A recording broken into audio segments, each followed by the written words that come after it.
It is with great humility and honor that I get to speak today about the events of Tuesday, September 11th, 2001. Like Judge Sawyer says, I get kind of emotional when I talk about this, so just bear with me.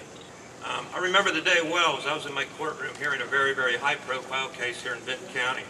The news of the attacks came whereby 19 al-Qaeda terrorists hijacked 4 commercial passenger jet airlines, crashing 2 of the airlines into the twin trade towers of the World Trade Center in New York City, killing everyone on board and thousands of those working in the buildings. The 3rd airliner crashed into the Pentagon. Hijackers had redirected the 4th plane toward Washington, D.C., targeting either the Capitol building or the White House, but instead redirected it and crashed it in a field near Shanksville in rural Pennsylvania. The passengers that day were heroes as they attempted to retake control of the airliner. There were no survivors of any of these flights. All told, there were a total of 2,996 deaths as a result of the attacks, including the 19 hijackers and 2,977 victims. Among the 2,753 victims who died in the attack on the World Trade Center were 343 firefighters, 60 police officers from New York City and the Port Authority, and 8 private emergency medical technicians and paramedics. Another 184 people were killed in the attack on the Pentagon. The overwhelming majority of these casualties were Americans. However, there was nationals of over 70 countries. I, as the world and the nation felt, was confused, terrified, angry, and saddened by the attacks, and watched in terror as the events folded on TV that day and the weeks that followed. Nonetheless, as Judge Sawyer talked about, our national character exhibited itself in eloquent acts of sacrifice and heroism. For example, inside the World Trade Center, one man who could have saved himself stayed until the end, and at the side of his quadriplegic friend. A beloved priest, Michael Judge, died giving the last rites to a firefighter.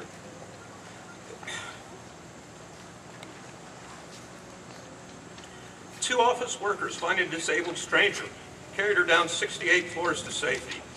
A group of men drove through the night from Dallas to Washington to bring skin grafts to burned victims.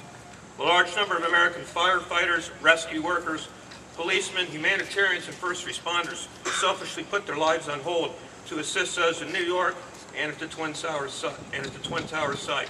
As Matt said and as Judge Sawyer said, we have true heroes right here, and I think they deserve another round of applause.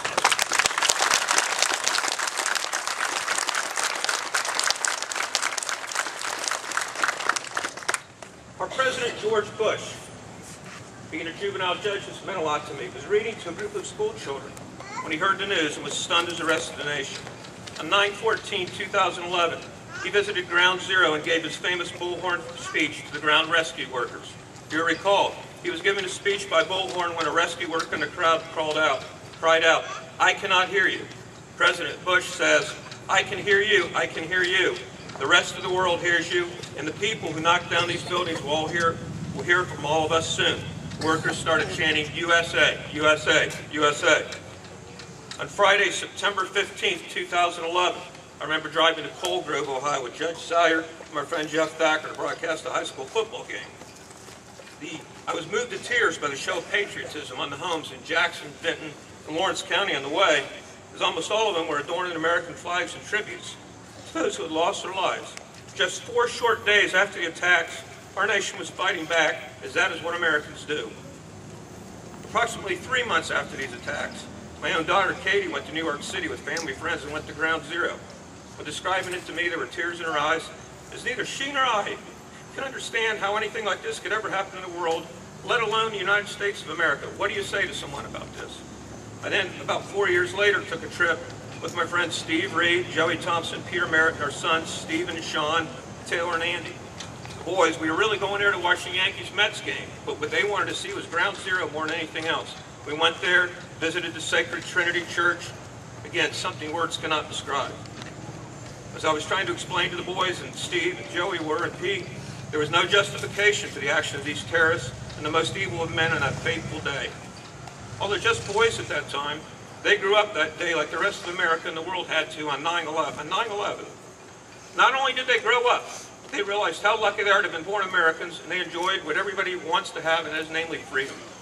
Much like what happened to the world after the Japanese bombed Pearl Harbor on December 7th, 1941. Our world would and will never be the same. However, we are Americans, and you cannot hold Americans down. The world's economy suffered as a result of these attacks. There were numerous health effects caused by the September 11 attacks, and the government policies toward terrorism changed forever. It'll never be the same going through an airport. President Bush, our military, our local leaders, religious leaders, and our world leaders did a remarkable job leading us through this catastrophe.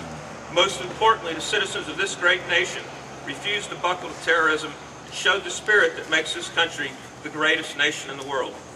The men and women in the armed forces of the United States, many of whom lost their lives and have suffered debilitating injuries in the war against terrorism in Iraq and Afghanistan, are owed debts of gratitude that the world can never repay.